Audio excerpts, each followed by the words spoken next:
Assalamualaikum warahmatullahi wabarakatuh. Perkenalkan, kami dari kelompok 7 yang beranggotaan Muhammad Rina Fikri Haikal, Muhammad Arsy Fadli, dan saya Miss Alisa Solehah. Kami akan menjelaskan tentang peradaban Islam pada masa Kerajaan Buwayyah dan Kerajaan Seldsukiyah. Asal-usul dinasti Buwayyah dan kehancurannya. Mengenai asal-usul Bani Buwayyah, terdapat beberapa pendapat beragam dan berbeda. Hal ini dikarenakan sulitnya menentukan kategori geografisnya. Karena wilayah Dailam atau Jilan yang ditempati Bani Buwayyah, terdapat banyak lembah dan pegunungan yang mengitarinya. Menurut Hugo Kendi, wilayah Dailam terletak di sebelah barat daya Danau Khazar, di mana penduduknya dikenal dengan sebutan orang-orang Dailam atau Jil. Demikian halnya dengan Bani Buwayyah, mereka berasal dari wilayah ini. Kehidupan keagamaan pada masa dinasti Buwayyah. Kehidupan keagamaan pada masa Buwayyah cenderung kondusif dan damai meski masih terdapat gesekan-gesekan kepentingan antara Sunni dan Syiah. Gesekan bahkan terjadi dengan kelompok Sufi, namun pendekatan kompromistis yang ditambahkan Buwayyah menjadikan konstelasi persaingan kepentingan tidak terlalu kentara. Kondisi ini bukan berarti Syiah sebagai aliran dinasti Buwayyah tidak berkembang. Justru kemajuan kultur dari ritual Syiah berkembang sangat pesat pada saat ini.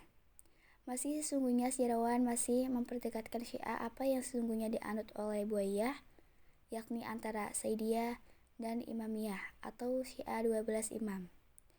Kemajuan bisa dilihat dengan adanya izin dari pemerintah untuk pertama kalinya kaum Syiah mengadakan ritual upacara Ghadir Qum atau memperingati penunjukan Ali sebagai pengganti Nabi, dan upacara Asyurah atau memperingati kesayyidan Husain bin Ali. Pada masa ini, keuntungan terpenting kaum Syiah adalah kebebasan memperhatikan keyakinan mereka secara terbuka tanpa perlu khawatir. Ada 3 kelompok keagamaan yang eksis pada masa ini, yakni Sunni, Syiah, dan Khawarij. Sunni mendapat sokongan langsung dari Abbasiyah namun cenderung lebih mendukung mazhab Hanafi. Dalam tubuh Sunni sendiri, menganut Hambali lebih dominan dan berpengaruh dari apa yang lain. Akan tetapi, Bawawi sependapat dengan gagasan Mu'tazilah dalam persoalan integritas Al-Quran yang diwahyukan.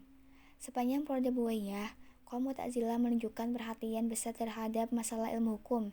Dalam persoalan teologi mereka mengajarkan secara sembunyi-sembunyi dikarenakan banyaknya penentang dari kalangan Syiah maupun Sunni seperti dalam makalah kemakhlukan Al-Quran. Yang menarik pada masa ini banyak kalangan yang mencampurkan cara pandang Mu'tazilah dalam kalam dan menggunakan mazhab Sunni maupun Syiah dalam fikih. Setelah sekian lama berkutat dalam pemikiran, kalam pengaruh Mu'tazilah akhirnya mulai menurun ketika kekuasaan Buwayyah semakin merosot dan kaum Sunni mulai memulihkan kekuatannya. Bahkan khalifah pada tahun 409 Hijriah atau 1018 Masehi mengutar ajaran-ajaran Mu'tazilah. Dalam hal kelompok-kelompok minoritas non-muslim pada masa Buwayyah sangatlah diperhatikan dan dapat hidup dengan layak. Dinasti ini relatif toleran. Buwayyah memanfaatkan kelompok ini dalam pengawasan kaum Sunni yang sangat luas. Buwayyah memiliki kepentingan untuk memperoleh kesetiaan dari faksi-faksi non-Sunni. Orang-orang Kristen merupakan kelompok terbesar yang menduduki jabatan pemerintahan, utamanya sekretaris, bahkan diantaranya ada yang jadi wazir dan ahli matematika Nas Ibnu Harun. Orang-orang Kristen memainkan peran penting di dalam kehidupan intelektual Baghdad. Dalam perkembangan mengenai aliran-aliran teologi Muslim, Mu'tazilah adalah aliran kalam atau teologi yang paling terkemuka selama periode Buwayyah. Selain Mu'tazilah, Asy'ariyah juga mengalami masa perkembangan intelektual yang mengagumkan dengan tokohnya Abu Bakar al-Baqillani. Kedua kelompok ini sama-sama telah memindahkan basis kegiatan mereka dari Bashrah ke Baghdad. Jika Asy'ariyah adalah Sunni, maka berbeda dengan Mu'tazilah yang terdiri dari kalangan Sunni dan Syiah. yang sebagian besar berasal dari cabang Zaidiyah, Mu'tazilah, bersiteguh pada keutamaan akal manusia dalam memahami ajaran agama dan terus mengkampanyekan tidak adanya pertentangan antara wahyu dan akal.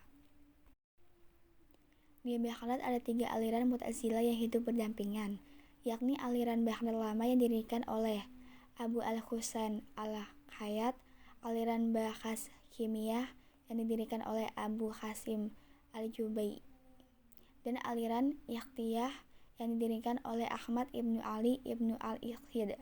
Ketiga aliran ini mempunyai hubungan yang kuat dengan Syiah. Hubungan antara Syiah dengan Mu'tazilah lebih atraktif dibanding dengan Imamiyah. Kerjasama antara Imamiyah dan Mu'tazilah bukanlah suatu yang istimewa. Beberapa orang dari Mu'tazilah telah tertarik dengan Imamisme pada abad ketiga Hijriah atau 9 Masehi. Mereka bersekutu dengan keluarga Syiah yang terkenal, Bani Naubat, yang menggabungkan teologi Mu'tazilisme dengan sistem Imamisme dalam persoalan-persoalan filsafat, keadilan Tuhan, dan kebebasan kehendak manusia. Dan pada saat bersamaan, banyak gagasan-gagasan rumit yang tidak bisa dipertemukan di antara keduanya. Reaksi terhadap kerumitan-kerumitan Mu'tazilah dari Bani Naubat dipimpin oleh Abu Ja'far ibnu Babohih, seorang tokoh kalam yang mempertahankan Imamisme dari kritisisme Mu'tazilah, seperti dalam persoalan antropomorfisme yang dikemukakan oleh Hisbah ibnu al-Hakam.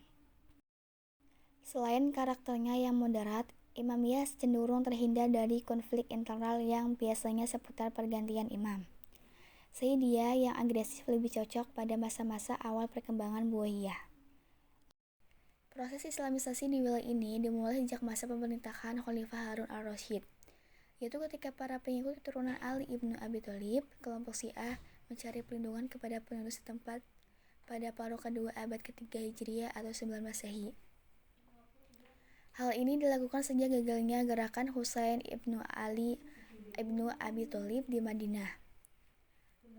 Para sanak saudara dan pengikutnya lari mencari perlindungan. Di antara mereka adalah Yahya ibnu Abdullah dan saudaranya Idris ibnu Abdullah.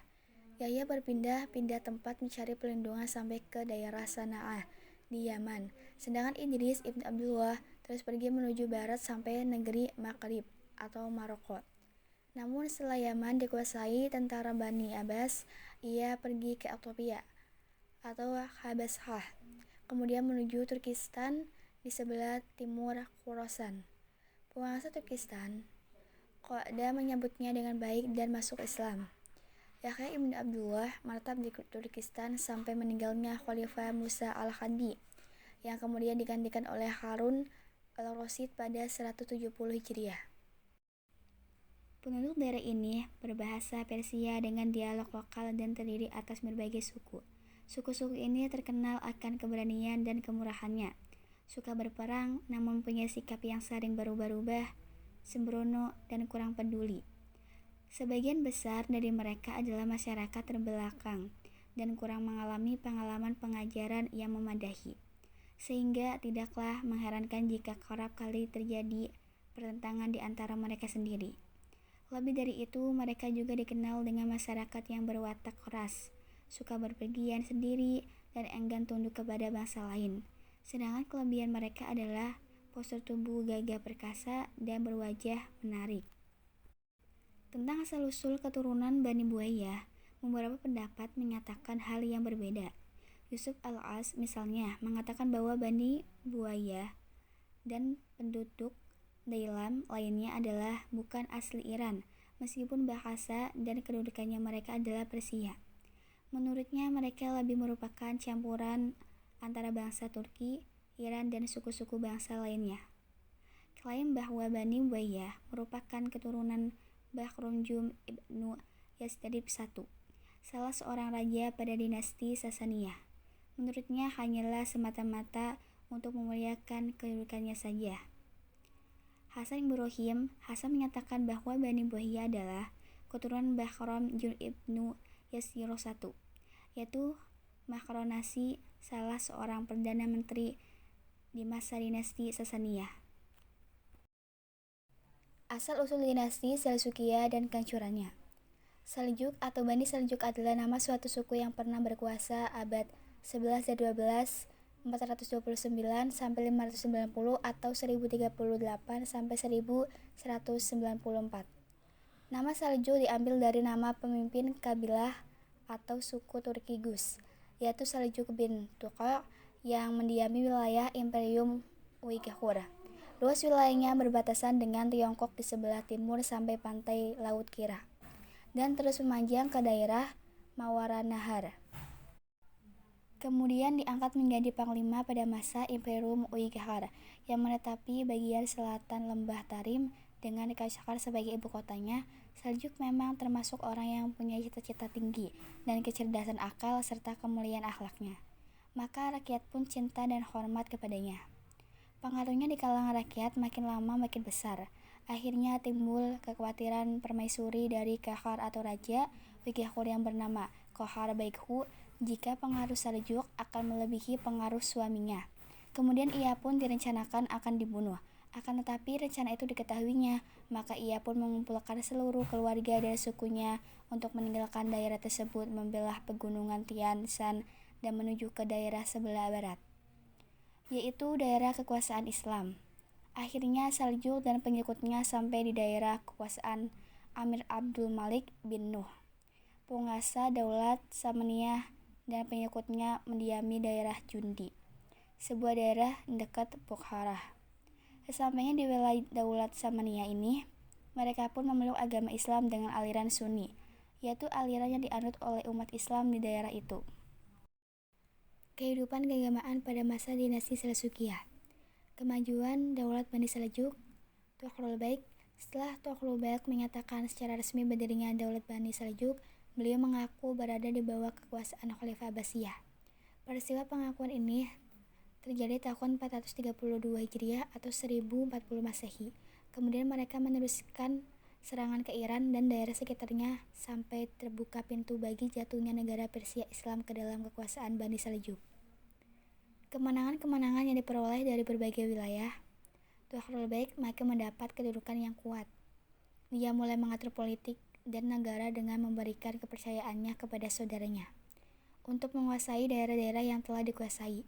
Ibu kota Daulat Bani Seljuk yang semula berpusat di Samarkand dipindahkan ke Mishafur agar jarak kota tersebut tidak jauh dari kota Baghdad. Setelah situasi dalam negeri aman 10 tahun kemudian, mereka mengarahkan peran suci negeri-negeri Nasrani dan berhasil merebut Anatolia serta menguasai Armenia. Di saat pemerintahan Daulat Abbasiyah yang berpusat di kota Baghdad dalam keadaan lemah, kekacauan terjadi di mana-mana. Sultan Abdurrahim yang juga berkedudukan sebagai Amir al-Umaroh menguasa dari Bani Buwayhi di masa Khalifah Al-Qadim. Tidak dapat berbuat apa-apa untuk mengatasi keadaan. Akibatnya seorang panglima di wilayah Anabar bersama Arselan, di antaranya yaitu Khalifah Abbasiyah maupun Tughrul Baik sama-sama bermadzhab Sunni, sedangkan Buwayhi bermadzhab Syiah dan Khalifah Abbasiyah yang berkuasa waktu itu bermadzhab Sunni. Tughrul Baik menjunjung tinggi dan menghormati Khalifah Abbasiyah dengan penghormatan yang sangat tinggi, sedangkan Buwayhi tidak menghormati dan menghargai Khalifah. Bahkan ia berlaku sangat kasar dan tidak berbijaksana dan manusiawi.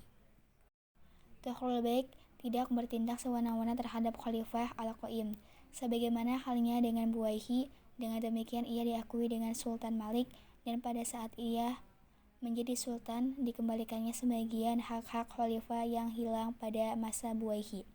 Atau dengan kata lain, baik Khalifah Al-Qaim maupun sultan masing-masing mempunyai kewenangan khalifah sebagai penguasa spiritual, sedangkan Sultan Tughrul Baik sebagai penguasa politik. Ia bertindak sebagai penguasa 5 departemen agama penuh di wilayah tersebut, yang menghapuskan nama Khalifah Al-Qaim di setiap khutbah Jumat dan setiap khutbah hari raya, dan menggantikan dengan nama Khalifah Al-Mustashir 1035 sampai 1094 Masehi. dari Daulah Fatimah, Mesir karena sama-sama beraliran Syiah.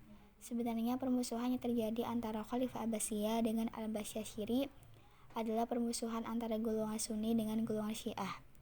Wilayah pinggiran kota Baghdad sudah dibawa kekuasaan Daulat Fatimiyah yang beraliran Syiah dan sangat mengancam kedudukan Khalifah Al-Qaim yang beraliran Sunni yang membangku jabatan Khalifah Abbasiyah pada tahun 443 Hijriah atau 1061 Masehi. Terjadilah peristiwa yang memuncak antara kedua aliran tersebut. Al-Basyashiri bertindak sangat kejam dan berwenang dengan memungut pajak yang tinggi terhadap kapal-kapal pedagang sehingga menjatuhkan nama Khalifah Abbasiyah atau Al-Qaim. Sehubungan dengan hal tersebut, secara diam-diam Khalifah Abbasiyah mengirim surat kepada Tughrul Beg di Nishapur untuk meminta bantuan untuk mengatasi hal yang demikian. Sebelum bantuan Tughrul Beg datang, Al-Basyashiri dengan pasukan yang tidak sedikit jumlahnya memasuki kota Baghdad. Dia menangkap dan memenjarakan Khalifah Al-Qaim dan menyatakan bahwa Baghdad tunduk di bawah kekuasaan Daulat Fatimiyah. Selama 1 tahun 450 sampai 451 Hijriah. Kemudian di penghujung tahun 450 Hijriah, datanglah bantuan dari Tughrul Beg dengan pasukannya memasuki kota Baghdad. Dengan demikian terjadilah pertemuan antara pasukan Tughrul Beg dengan pasukan Al-Basyashiri yang berakhir dengan tertangkapnya Al-Basyashiri lalu kemudian dibunuh dan Khalifah Al-Qaim dibebaskan dari penjara. Akhirnya Tughrul Beg dapat menguasai seluruh kota Baghdad dan merebut seluruh wilayah Daulat Abbasiyah dari Sultan Buwaihyi yang terakhir. Dari uraian tersebut di atas dapatlah disimpulkan bahwa keberhasilan Tughrul Beg menguasai seluruh kota Baghdad dan merebut seluruh wilayah Daulat Abbasiyah dari Sultan Buwaihyi karena beberapa hal sebagai berikut. Di pemukiman baru ini beserta Departemen Agama Ensiklopedia Islam di Indonesia Jilid 3 Jakarta Direktur Jenderal Pembinaan Kelembagaan Agama Islam, proyek pengikutnya aktif membantu Daulat Samaniyah. Dalam peperangan menghadapi serangan Qohar Uighur, musuh dahulu yang pernah hendak membunuhnya ketika ia menjabat sebagai panglima pada imperium. Dalam menghadapi beberapa kali serangan dari pihak Uighur, Seljuk tewas dalam usia 100 tahun, yang meninggalkan 5 orang putranya, yaitu Arselan, Baighu, Mikail, Israil, dan Musa. Namun kelima putra tersebut tewas dalam peperangan menghadapi kekuatan Ghaznawiyah yang hendak merebut wilayah Khorasan dari Daulat Samaniyah. Salah seorang dari anak Seljuk tersebut yaitu Mikail meninggalkan 4 orang anaknya, yaitu Tughrul Beg, Shuragi Beg Baighu, dan Ibrahim Janal. Dan di antara keempat anak Mikail, Tughrul Beg lah yang memainkan peranan penting di panggung sejarah Islam. Pada tahun 429 Hijriah atau 1038 Masehi, Tughrul Beg bin Mikail bin Seljuk dengan nama Ruknuddin Yah Wad-Din dapat mengambil alih provinsi yang ada di Khorasan dari tangan Ghaznawiyah. Ia mempromosikan dirinya sebagai Sultan di Nishapur.